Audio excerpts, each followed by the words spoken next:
ઓમ શ્રી ગણેશાય નમઃ. જય શ્રી કૃષ્ણ મિત્રો.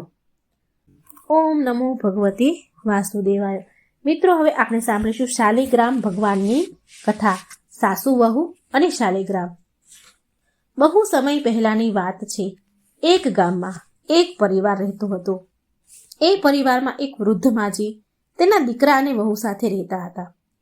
વૃદ્ધ ડોશીમાં બહુ બધી ગાય, ભેંસ અને બકરીઓ રાખતા હતા.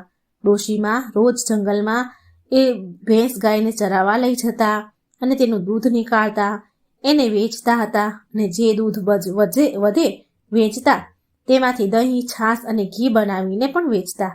ડોશીમાનો દીકરો પણ મહેનત મજૂરી કરતો હતો, જેનાથી એના ઘરનું ગુજરાન સારું ચાલતું હતું. ડોશીમા આ બધા જ કામ કર્યાની સાથે સાથે રોજ શાલિગ્રામ ભગવાનની પૂજા પણ કરતા હતા અને સવાર સાંજ શાલિગ્રામ ભગવાનને ભોગ બનાવીને પણ ચડાવતા હતા, ભગવાનને ભોગ ધરાવતા હતા. શાલિગ્રામ ભગવાનની આરતી કરે અને ભજન કીર્તન કરતા. આ જ એની રોજની દિનચર્યા હતી. એક વારની વાત છે. ડોશીમાં મહા મહિના આવે છે તો એ મહિનામાં હરિદ્વાર જઈને મહા મહિનાનું સ્નાન કરવાનું એમને ઈચ્છા હતી. મહા મહિનો નજીક આવવાનો હતો, પરંતુ હવે એ વિચારમાં પડી ગયા કે મારા ગયા પછી મારું આટલું બધું કામ, ઢોર ઢાખર, ભગવાનની પૂજા, મારી આટલી બધી ભેંસો, મારી વહુ એકલી આટલું બધું કામ કેવી રીતે કરશે? ગાય ભેંસને જંગલમાં ચરાવવા લઈ જવાના, દૂધ નીકાળવું, દહીં, દૂધ, છાશ, ઘી વેચવું, બનાવીને વેચવું અને સાથે ઘરના બધા કામ પણ કરવાના. આના સિવાય મારા શાલિગ્રામ ભગવાનની પૂજા પણ કરવાની. વહુ એકલી આ બધું કેવી રીતે કરશે? આમ વિચારીને ડોશીમાં હતાશ થઈ ગયા, ઉદાસ થઈ ગયા. કેમ કે એના મનમાં તો એમ હતું કે એ હરિદ્વાર જશે, માહ મહિનામાં સ્નાન કરશે. સાંજે જ્યારે ડોશીમાનો દીકરો મજૂરી કરીને ઘરે આવ્યો તો તેણે તેની માને ઉદાસ બેઠેલી જોઈ તો કહે છે, એનું નામ હતું હરિયો. હરિયો કહે છે એની માને કે શું વાત છે માં, આજે તમે કંઈ ઉદાસ લાગી રહ્યા છો? ત્યારે ડોશીમાનો દીકરો માને પૂછે છે તો ડોશીમા થોડી વાર તો ચૂપ રહ્યા, પણ થોડી વાર પછી કહ્યું, બેટા હરિયા, માહ મહિનો આવ્યો છે, આવવાનો છે. મારું મન છે, મારી ઈચ્છા છે કે આ વખતે હું પણ માહ મહિનામાં હરિદ્વાર જઈને સ્નાન કરું, પરંતુ બેટા મારે કેટલી બધી ગાયો છે, ભેંસ છે, વહુ ઘરનું બધું કામકાજ એકલા કેવી રીતે કરશે? ત્યારે હરિયો તેની માને કહે છે, માં, જો તારું મન હરિદ્વાર જઈને માહ મહિનાનું સ્નાન કરવાનું છે તો તું જરૂર જા ને. તારી વહુ પાર્વતી ઘરના બધા જ કામ સંભાળી લેશે. ડોશીમા એના દીકરાને કહે છે, બેટા તું એકવાર તારી પત્નીને પૂછી તો લે. હરિયાએ એ જ સમયે એની પત્ની પાર્વતીને બોલાવી, કીધું કે હું પૂછી લઉં છું. અને એ જ સમયે તેની પત્ની પાર્વતીને બોલાવીને કહ્યું કે અહીં આવ પાર્વતી. અને હરિયાએ એની પત્નીને બધી વાત કહી. હવે ડોશીમા જે વહુ છે, ડોશીમાની જે વહુ છે એ બહુ સાફ દિલની, એ એકદમ ભોળી, સીધી સાદી, એકદમ સરળ સ્વભાવની હતી. દુનિયાદારીની ચાલાકી એને આવડતી જ ન હતી. તેણે એની સાસુમાને કહ્યું, માજી, જો તમારી ઈચ્છા છે કે માહ મહિનામાં તમારે હરિદ્વારમાં સ્નાન કરવું છે, તમે જરૂર જાઓ. હું તમારા ગયા પછી તમારા બધા જ કામ કરી લઈશ. ડોશીમાએ તેની વહુને ગાય, ભેંસ, બકરીના બધા જ કામ વહુને સોંપી દીધા અને કહ્યું કે તારે રોજ દૂધ, દહીં વેચવા પણ જવાનું છે, ઢોરને ચારવા પણ જવાનું છે. પછી સ્નાન કર્યા બાદ મારા ભગવાન શાલિગ્રામની પૂજા પણ કરવાની છે, ભગવાનને સ્નાન કરાવવાનું છે, ઘીનો દીવો કરવાનો છે, સવાર સાંજ આરતી કરી અને મારા ઠાકોરજીને ભોગ પણ ચડાવવાનો છે, ભોગ ધરાવવાનો છે. વહુએ બધું જ કામ તેની સાસુમા પાસેથી સારી રીતે સમજી લીધું. ત્યારે ડોશીમાને શાંતિ થઈ અને પાછા એ ડોશીમા 1 મહિના માટે હરિદ્વારમાં માઘ મહિનાનું સ્નાન કરવા માટે ચાલ્યા ગયા. હવે બીજે જ દિવસે ડોશીમા ગયા, એના બીજે જ દિવસે ડોશીમાની વહુ સવારે જલ્દી ઉઠીને શાલિગ્રામ ભગવાનને સ્નાન કરાવે છે, ઘીનો દીવો કર્યો, આરતી કરી અને ભોગ બનાવીને શાલિગ્રામ ભગવાનને એક થાળીમાં ભોજન પીરસી દીધું અને એક લોટામાં જળ ભરી અને ભગવાન પાસે મૂક્યું. અને વહુ કહે છે, હે શાલિગ્રામ ભગવાન, તમે ભોજન કરી લેજો અને પાણી પણ પી લેજો. હું આવીને એઠા વાસણ લઈ જઈશ, કેમ કે મારે હજી ઘરના ઘણા બધા કામ બાકી છે કરવાના. આમ કહીને ડોસીમાની વહુ પાર્વતી ગાય ભેંસ અને બકરીઓનું દૂધ નીકાળીને વેચવા ચાલી ગઈ. જ્યારે પાર્વતી બધા કામ કરી પાછી આવી તો તેણે જોયું કે શાલિગ્રામ ભગવાન પાસે ભોજનની થાળી હજી એમની એમ જ છે, એમાંથી ભોજન હલ્યું પણ નથી. હવે ડોસીમાની વહુએ વિચાર્યું, લાગે છે મારી પૂજા પાઠમાં કોઈ કમી હશે, માટે ઠાકોરજીએ ભોજન નથી કર્યું. શાલિગ્રામ ભગવાનને સાસુમાની યાદ આવતી લાગે છે, માટે એમણે ભોજન નથી કર્યું. પછી થોડીવાર માટે પાર્વતીએ આંખો બંધ કરી અને શાલિગ્રામ ભગવાનની સ્તુતિ કરવા લાગી અને બોલી, હે ઠાકોરજી, હે ભગવાન, આજે મારી પૂજામાં પાઠમાં કોઈ ભૂલ થઈ ગઈ હોય તો મને માફ કરી દેજો, પણ તમે ભોજન કરી લો. અને પછી તેણે વિચાર્યું, લાગે છે કે મેં આજે પડદો નથી કર્યો, પડદો નથી પાડ્યો, માટે ભગવાન શાલિગ્રામ એ ભોજન નથી કરતા હોય. પછી પાર્વતી મંદિર પાસેથી ઊભી થઈ અને ભગવાનનો પડદો પાડી દીધો અને બોલી, હે શાલિગ્રામ ભગવાન, મેં પડદો લગાવી દીધો છે, હવે તમે ભોજન કરી લો, તમને કોઈ નહીં જુએ. હું થોડી વારમાં પાછી આવું છું, મારે ઘરના બીજા કામ બાકી છે. આટલું કહીને પાર્વતી ત્યાંથી ચાલી ગઈ અને ઘરનું કામ પૂરું કરીને ફરીથી મંદિરમાં પાછી આવી અને તેણે ફરી પડદો ઉઠાવીને જોયું તો ભોજનની થાળી એમની એમ ભરેલી જોઈ. પછી પાર્વતી બોલી, હે ઠાકોરજી, જો તમે ભોજન નહીં કરો તો હું પણ ભોજન નહીં કરું, કારણ કે મારી સાસુમાં તો પૂરા 1 મહિના માટે હરિદ્વારમાં માહ મહિનાનું સ્નાન કરવા માટે ગયા છે. જો તમને મારી સાસુની યાદ આવે છે તો તમે ચિંતા ન કરો, 1 મહિના પછી માજી પાછા આવશે ત્યારે તમારી સેવા પૂજા પાઠ કરશે, તમને ભોજન પણ પીરસશે. અત્યારે તમે ભોજન કરી લો ને પ્રભુ. જો તમે આવી રીતે 1 મહિના સુધી કંઈ નહીં ખાઓ તો તમે બહુ કમજોર થઈ જશો, બિલકુલ દુબળા પાતળા બની જશો અને બીમાર પડી જશો. પછી મારી સાસુ જ્યારે આવશે અને તમને જોશે તો મારાથી ગુસ્સો કરશે, નારાજ થઈ જશે, મને બોલશે. માટે ભગવાન, તમે ખાઈ લો ને, તમે ભોજન નહીં કરો તો હું પણ ભોજન નહીં ખાઉં. અને આ બધું સાંભળીને જોઈને ઉપર બેઠેલા ભગવાન શાલિગ્રામ મનમાં ને મનમાં વિચાર કરે છે કે આ ડોશીમાની વહુ તો બહુ ભોળી છે.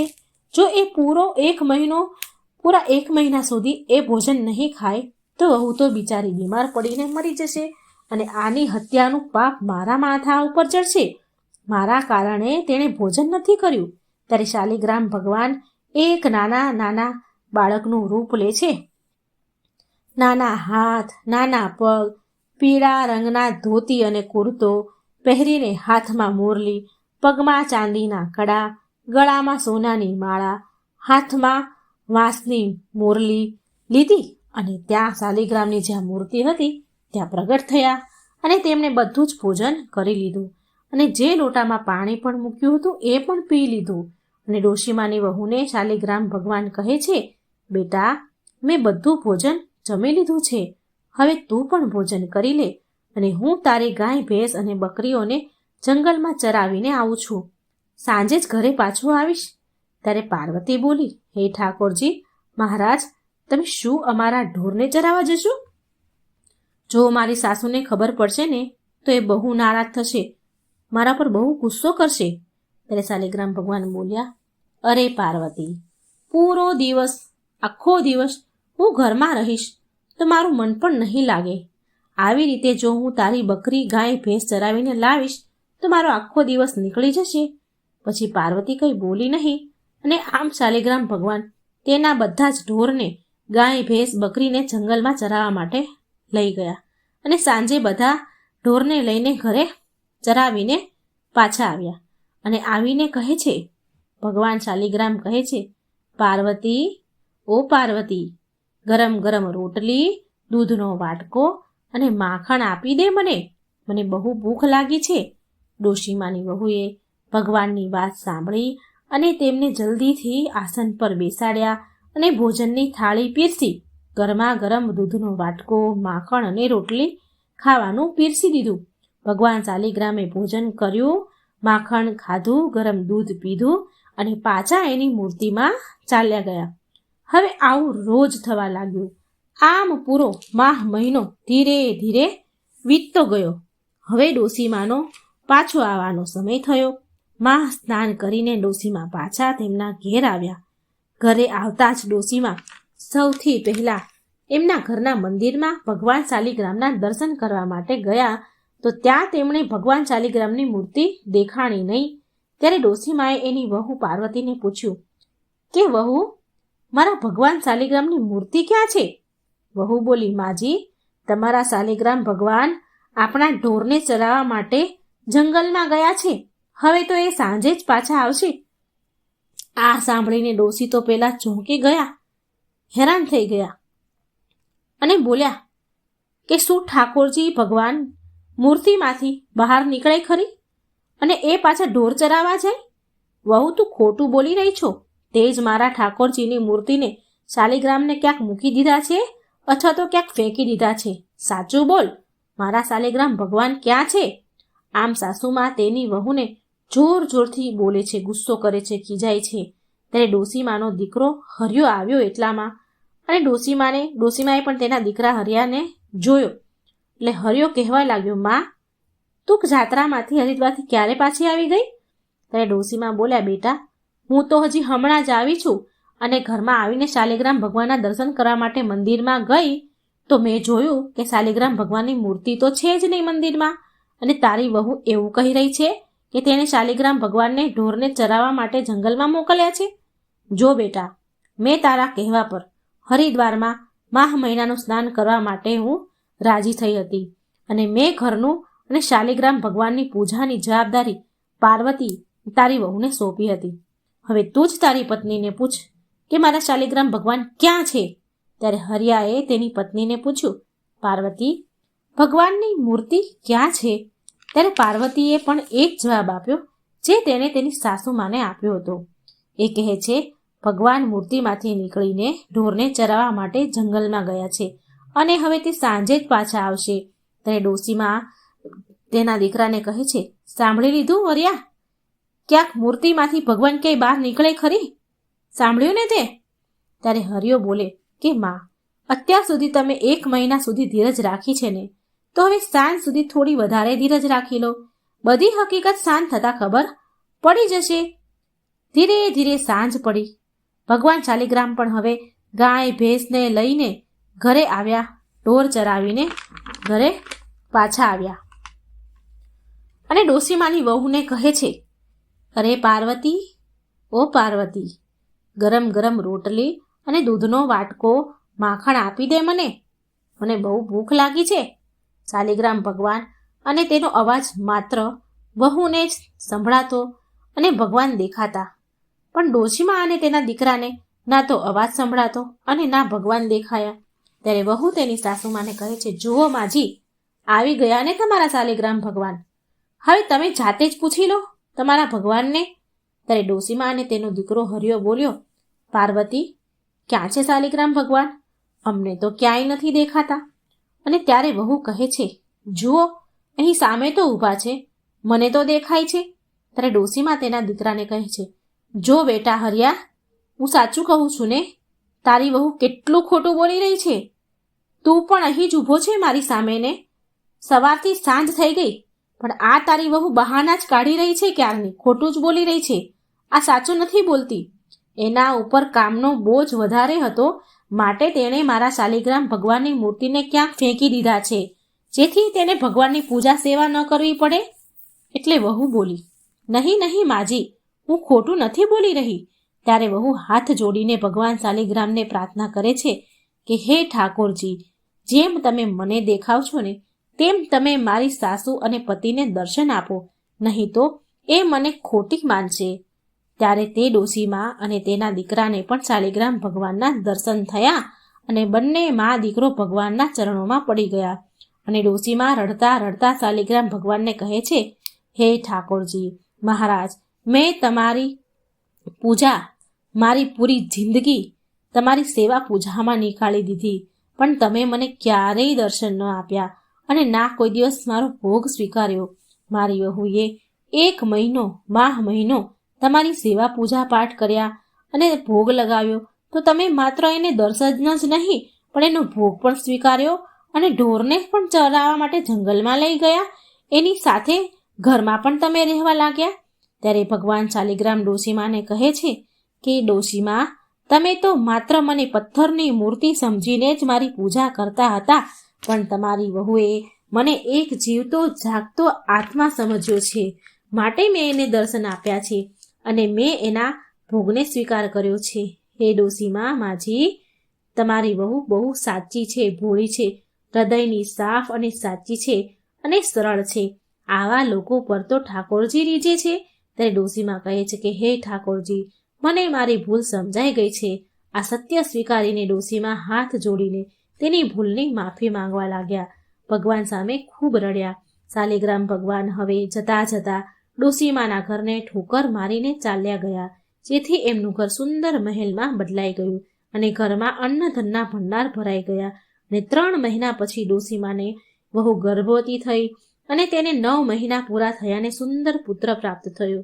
શાલિગ્રામ ભગવાને જેમ ડોશીમાની વહુના દર્શન લીધા, તેનો ભોગ સ્વીકાર્યો, એમ હે ભગવાન, હે શાલિગ્રામ, હે ઠાકોરજી, આ કથા કહેનાર, સાંભળનાર, હોકારો ભરનાર એને પણ દર્શન આપજો, તેમનો પણ ભોગ સ્વીકારજો, તેમની બધી જ મનોકામના પૂરી કરજો, તેમના ઘર અન્નધનથી ભરી દેજો. જય શાલિગ્રામ ભગવાન, જય શ્રી હરિ વિષ્ણુ. તો મિત્રો, આ હતી ષટતિલા એકાદશીની વ્રતકથા અને ભગવાન શાલિગ્રામની વ્રતકથા. ભક્ત ધન્ના અને શાલિગ્રામની કથા. પથ્થરમાંથી નીકળ્યા ઠાકુર નારાયણ. ઓમ નમો ભગવતે વાસુદેવાય. મિત્રો, આજ એક ભગવાન અને ભક્તની સુંદર રોચક કથા સાંભળીશું. ભગવાનની કથાઓ, વાર્તાઓ, સત્સંગ, કીર્તન કરવાથી પ્રભુ ખૂબ રાજી થાય છે અને આપણા બધા જ સંકટ દૂર કરે છે. કથાઓ સાંભળવાથી મન પણ શુદ્ધ પવિત્ર થાય છે અને બુદ્ધિ પણ શુદ્ધ થઈને વિકાસ પામે છે અને ભગવાન પરની શ્રદ્ધા, અતૂટ વિશ્વાસ વધે છે. માટે કૃપા કરીને મિત્રો આ કથા સાંભળજો. કથા સાંભળવાનો ખૂબ જ મહિમા છે. જો મિત્રો મારી કથા વાર્તાઓ તમને સારી લાગે તો વિડીયો લાઈક કરજો, શેર કરી અને મારી આ ચેનલને સબસ્ક્રાઈબ પણ જરૂર કરજો. ઓમ નમો ભગવતે વાસુદેવાય. આ કથાનો મુખ્ય સાર છે ભક્તના વશમાં ભગવાન. મિત્રો, બાળક ધન્નાનો જન્મ એક સામાન્ય ખેડૂત પરિવારમાં થયો હતો. તેમના પિતા ખેતી કરવા અને ગાયોને પાળતા હતા. એક દિવસ પરિવારના કુલગુરુ તીર્થયાત્રા કરીને આવ્યા અને આ થોડા દિવસ માટે આ બાળક ધન્નાના ઘરે રોકાઈ ગયા. ગુરુજી શાલિગ્રામ ભગવાનની સેવા કરતા હતા. ગુરુજી બહુ ભાવથી, શ્રદ્ધાથી, ભક્તિથી ભગવાનની સેવા કરતા હતા. શાલિગ્રામ ભગવાનને રોજ થાળ ધરાવતા અને થાળ ધરાવ્યા બાદ જ હંમેશા તે ભોજન ગ્રહણ કરતા. આ એમના નિયમ હતા. બાળક ધન્ના આ બધું રોજ ગુરુજીને કરતા જોતા હતા. તેને ભગવાનની સેવા બહુ સારી લાગતી હતી. જ્યારે ગુરુજી ભગવાનની સેવા કરતા તો બાળક ધન્નાને બહુ શાંતિ, સુકૂન મળતું હતું. થોડા દિવસો પછી જ્યારે ગુરુજી જવાના હતા તો એ સમયે બાળક ધન્નાએ ગુરુજી પાસે શાલિગ્રામ ભગવાન આપવા માટેની જીદ કરવા લાગ્યા કે મને શાલિગ્રામ ભગવાન આપો. અને ધન્ના કહેતા કે મને ઠાકોરજી જોઈએ છે, મને તો ઠાકોરજી જોઈએ છે. પણ ગુરુજી તેમના ઠાકોરજી શાલિગ્રામ પ્રભુ નાના એવા બાળકને કેવી રીતે આપે? બાળક ધન્ના જીદ ભરાવ્યા તો તેના માતા પિતાએ તેને ખૂબ જ સમજાવ્યા, પરંતુ બાળક ધન્ના તો માન્યા નહીં. અંતમાં લોકોએ ગુરુજીને કહ્યું કે અરે, આ તો બાળક છે, આને શાલિગ્રામ જેવું કોઈ બીજું આપી દો ને અને ફોસલાવી દો એને.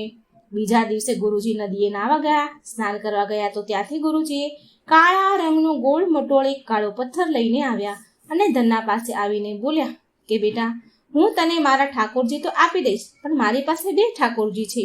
એક મોટા ઠાકોરજી છે અને એક નાના ઠાકોરજી છે. તને ક્યાં ઠાકોરજી જોઈએ? બાળક ધન્નાએ તો ફટાફટ જવાબ આપ્યો કે મને તો મોટા ઠાકોરજી જ જોઈએ.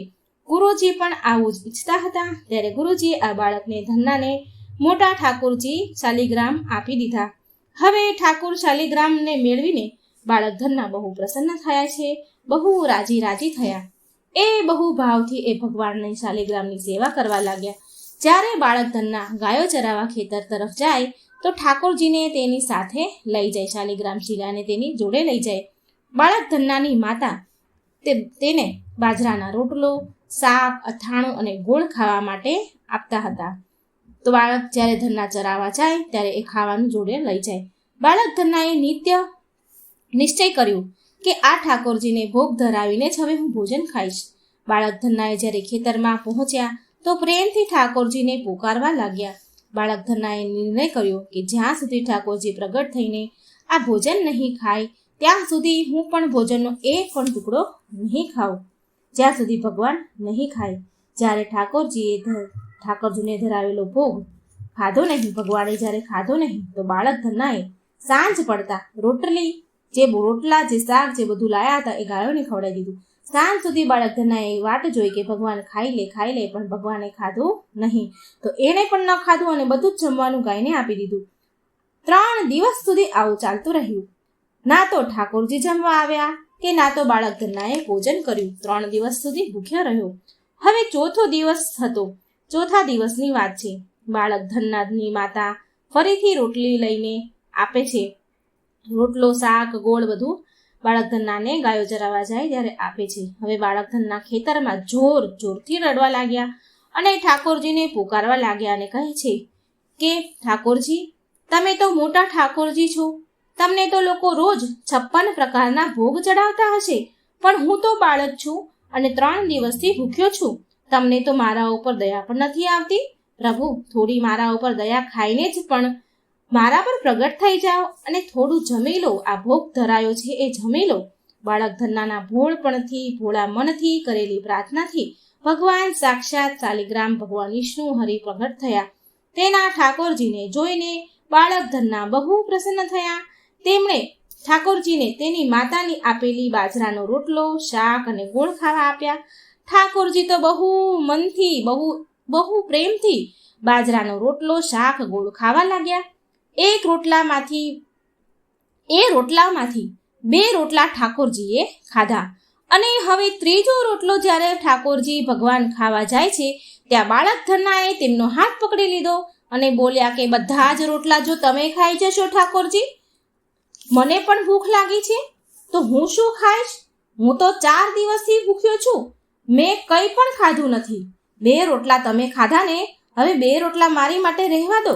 પછી ભગવાન તો મંદ હસવા લાગ્યા અને વધેલા 2 રોટલા ધન્નાએ ખાધા, જે ઠાકોરજીએ ધન્ના માટે વધાર્યા હતા. હવે તો એમનો રોજનો નિત્ય નિયમ બની ગયો. બાળક ધન્ના જ્યારે પણ ગાય ચરાવવા જાય તો ભોજન ખેતરમાં જઈને ભગવાન ઠાકોરજી સાથે જ કરે. એક દિવસ ભગવાને બાળક ધન્નાને કહ્યું કે તું મને રોજ રોટલો ખવડાવે છે, તું મને રોજ ભોજન કરાવે છે, તો હું મફતમાં રોટલા નથી ખાવા માંગતો, એના બદલામાં હું તારું કંઈ કામ કરી આપીશ. બાળક ધન્ના બોલ્યા કે હું તો બાળક છું, હું તો માત્ર ગાયો જ ચરાવું છું, હું તમને શું કામ બતાવી શકું? ત્યારે ઠાકોરજી ભગવાન બોલ્યા, તો સારું, હું તારી ગાયો જ ચરાવી આપીશ. એ દિવસથી ઠાકોર ભગવાન બાળક ધન્નાની ગાયો ચરાવવા લાગ્યા. આસપાસ ગામના લોકો બાળક ધન્નાને એકલા વાત કરતા જોવા લાગ્યા, કારણ કે ભગવાન તો દેખાય નહીં, પણ બાળક ધન્ના ભગવાન સાથે વાત કરે એટલે બધાને એમ થયું કે આ બાળક ધન્ના એકલો બડબડી રહ્યો છે અને એના પર હસે. એની માતાને જઈને લોકો કહે કે ધન્ના તો ગાંડો થઈ ગયો છે, એકલો બડબડી રહ્યો હોય છે ખેતરમાં. હવે આવી વાત સાંભળીને બાળક ધન્નાની માતા બહુ પરેશાન થઈ ગઈ કે અરે રે, મારા છોકરાને શું થઈ ગયું છે? તેમના માતા પિતાએ વેદ, ઝાડુ, ટોણા, ટોડકા બધાને જ વધાવ્યું, બધી જ રીત અપનાવી, પણ ધન્ના ઉપર તો ભગવાન ઠાકોરજીનો રંગ ચડી ગયો હતો. એ ઠાકોરજીની ભક્તિમાં લીન થઈ ગયો હતો અને એને દુનિયાની કોઈ પણ ચિંતા પરવા હતી નહીં. ભગવાને ધન્નાને હૃદયથી લગાડી દીધો. ભગવાન એને હૃદયથી લગાડે છે કારણ કે બહુ ભોળો હતો. ત્યાર પછી બાળક ધન્ના સાધુની સેવા કરવા લાગ્યો. જ્યારે પણ તેના ગામમાં કોઈ સાધુ સંત આવતા તો બાળક ધન્ના તેને તેના ઘરે લઈ આવે અને બહુ પ્રેમથી એમની સેવા કરતા અને ભોજન ખવડાવતા. સંતોની સેવાના કારણે હવે એના ઘરે દૂરથી સાધુ સંતો આવવા લાગ્યા. બાળક ધન્ના બધાને પ્રેમથી આદર સત્કાર કરે અને એ બધાને ભોજન ખવડાવે, એમની સેવા કરે. હવે એક દિવસની વાત છે.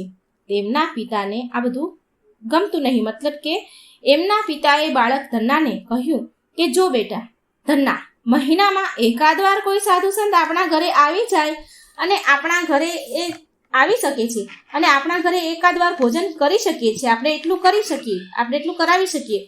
પણ હવે તારી સાધુ સાથે એવી મિત્રતા થઈ ગઈ છે કે દર બીજે ત્રીજે દિવસે કોઈ ને કોઈ સાધુ ચાલ્યા જ આવે છે. આ યોગ્ય નથી, ઠીક નથી ધન્ના.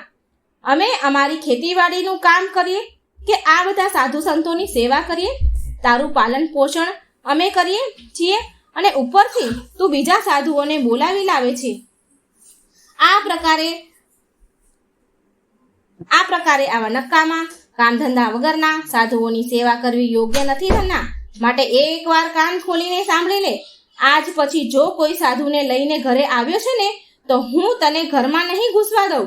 જો તારે સાધુઓની સેવા કરવી જ હોય ને તો પહેલા કમાણી કર, કમાઈને લાવ, પછી તારી કમાણીથી સાધુની સેવા કરજે.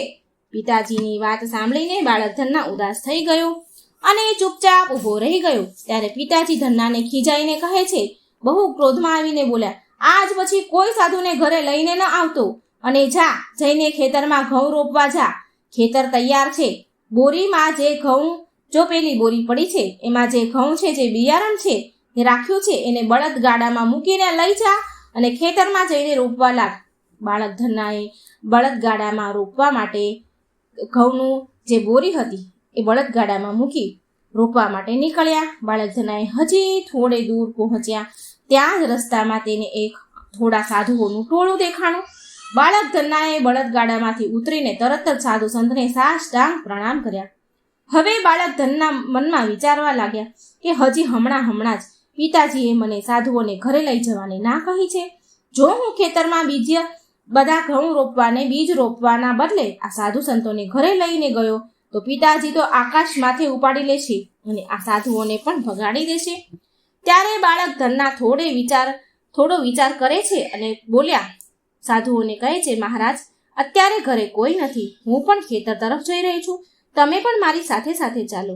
એટલે સંત બોલ્યા, ઠીક છે, સારું, અમારે તો તમને જ મળવું હતું, હવે તમે અમને જ્યાં પણ લઈ જાઓ ત્યાં અમે જઈશું. ખેતરમાં ઝાડ નીચે બનેલા ચબૂતરા પર સાધુને બેસાડ્યા અને બોલ્યા કે મહારાજ તમે થોડી વાર માટે અહીં આરામ કરો, ત્યાં સુધીમાં હું તમારા માટે ભોજન પાણીની વ્યવસ્થા કરું છું. આટલું કહીને ધન્ના સીધો બળદગાડું લઈને કરિયાણાની દુકાને ગયો. ત્યાં કરિયાણાવાળાની દુકાને ગયા તો ત્યાં બાળક ધન્ના જે ઘઉં બિયારણ ખેતરમાં રોપવા માટે લઈ ગયા હતા, મૂક્યા હતા ગાડામાં, તો એ ઘઉં બિયારણ કરિયાણાવાળાને દુકાનદારને વેચી દીધા અને પછી તેનાથી દાળ, ચોખા અને બીજી અન્ય સામગ્રી ભોજનની ખરીદી સામાન લઈને બાળક ધન્ના ખેતરમાં પહોંચ્યા. ખેતરમાં આવીને બાળક ધન્નાએ સંતોષ સાધુ માટે બહુ સરસ દાળ બાટી અને ચૂરમાનો પ્રસાદ બનાવ્યો. ભગવાનને પણ ભોગ લગાવ્યો. બાદ પછી બાળક ધન્નાએ સંત સાથે બેસીને ભોજન કર્યું. આ બધા વચ્ચે ભગવાનની ચર્ચા પણ થઈ રહી હતી. સંતોને ભોજન કરાવ્યા બાદ બાળક ધન્નાએ સંતોને વિદાય આપી પ્રેમથી. સંતોના ગયા પછી બાળક ધન્ના તો વિચારવા લાગ્યા કે અરે, મેં તો રોપવાવાળા ઘઉં બધા બિયારણ વેચી દીધા છે અને સંતોને ભોજન કરાવ્યું. હવે ખેતરમાં શું રોપીશું? જો ખેતરમાં કંઈ પણ ઉગશે નહીં તો હું પિતાજીને શું જવાબ આપીશ? આમ વિચારીને બાળક ધન્નાએ ઘઉંની જે બોરીઓ ખાલી થઈ ગઈ હતી તેમાં રેતી ભરી અને આસપાસમાં ખેતરવાળા તો લોકો હોય જ, તો એ લોકોને દેખાડવા માટે એ રેતીને ખેતરમાં રોપવા લાગ્યા. રેતીની મુઠ્ઠીઓ ભરી રોપવા લાગ્યા. સવારથી સાંજ સુધીમાં રેતીની જેટલી બોરીઓ ભરી હતી તે ખેતરમાં બધી છાંટી દીધી, બધી એ રોપી દીધી. આજુબાજુના ખેતરવાળા અને ખેડૂતોને તો એવું જ હતું. એ જોઈ રહ્યા હતા કે બાળક ધન્ના ખેતરમાં ઘણા ઘઉં રોપી રહ્યા છે, પણ અસલમાં તો એ ખેતરમાં રેતી રોપી રહ્યા હતા. ધન્ના બાળક ખેતરમાં રોપી રહ્યા છે, રોપામણ કરી રહ્યા છે. બાળક ધન્ના ઘરે ચાલ્યા ગયા પછી આ બધું કરીને થોડા દિવસ વીત્યા તો બાળક ધન્નાના પિતા અને ગામના અમુક વૃદ્ધો ગરઢા લોકો બાળક ધન્ના પાસે આવ્યા અને બોલ્યા કે તે કેવી રીતે ખેતરમાં બિયારણ રોપ્યું? આવો પાક તો અમે અમારા જીવનમાં, અમારી જિંદગીમાં આજ સુધી અમે નથી જોયો. એવું લાગી રહ્યું છે કે ઘઉંનો એક એક દાણો માપીને એક સમાન દૂરી પર અંતર પર રોપવામાં આવ્યો છે અને બધા જ દાણા ઉગી નીકળ્યા છે. આટલો સુંદર પાક તો અમે અમારી આજ સુધી જિંદગીમાં નથી જોયો. આ બધું તે કેવી રીતે કર્યું ધન્ના? બાળક ધન્નાને એમ થયું કે આ બધા મને ચીડવી રહ્યા છે, મારો મજાક ઉડાવી રહ્યા છે, મને મેણા મારી રહ્યા છે. ખેતરમાં તો કંઈ ઉગ્યું જ નહીં હોય. મેં તો રેતી રોપી છે, એટલે ક્યાંથી ઉગવાનું? માટે આ બધા આવું બોલીને મારી હસી કરી રહ્યા છે. પણ જ્યારે ધન્ના પોતે ખેતરમાં જઈને જુએ છે તો સ્વયં આશ્ચર્યને પામ્યા. એમણે જોયું કે ખેતરમાં એમણે રેતી જે રોપી હતી ત્યાં ઘઉંનો પાક ઉગી નીકળ્યો છે. ખેતરનો પાક જોઈને બાળક ધન્નાને ઠાકોરજીની કૃપાનો અનુભવ થયો, એને મહેસૂસ થયું અને એની આંખોમાંથી આંસુ નીકળી ગયા. બાળક ધન્ના જોરથી રડવા લાગ્યો. જ્યારે બાળક ધન્ના અને ગામના લોકોએ તેના રડવાનું કારણ પૂછ્યું ત્યારે ધન્નાએ રડતા રડતા બધા જ લોકોને આ બધી ઘટના બતાવી. જે રેતી રોપી હતી, જે ઘઉં વેચીને સાધુ સંતોને જમાડ્યા, આ બધી જ ઘટના એ લોકોને સંભળાવી. બાળક ધન્નાની વાત સાંભળીને તેના પિતાની આંખમાંથી આંસુ નીકળી ગયા અને એ બોલ્યા, ભગવાન તારો ધન્યવાદ કે મારા ઘરમાં આવા પુત્રએ જન્મ લીધો છે, મને આવો પુત્ર દીધો છે. આજ પછી ધન્ના અને અમે તને ક્યારેય નહીં રોકીએ. સાધુને બોલાવવામાં, સાધુની સેવા કરવા, તું સાધુને બોલાવ, સંતોની સેવા કર અને તને હવે ક્યારેય ના નહીં પાડી. અમે આજથી હું ભગવાનની ભક્તિ કરીશ અને તારી સાથે સંતોની સેવા પણ કરીશ. ત્યાર પછી બાળક ધન્ના અને તેના પરિવાર સાધુ સંતો સાથે સેવા કરવા લાગ્યા અને ભક્તિના રંગમાં રંગાઈ ગયા. તો મિત્રો, આ હતી સરસ મજાની વાર્તા બાળક ધન્નાની અને ભગવાન શાલિગ્રામની. તો મિત્રો, આ વાર્તા તમને સારી લાગે તો વિડીયો લાઇક કરજો, શેર કરજો અને આ ચેનલને સબસ્ક્રાઈબ કરજો. જય શ્રી કૃષ્ણ. રાધે રાધે. Thank you.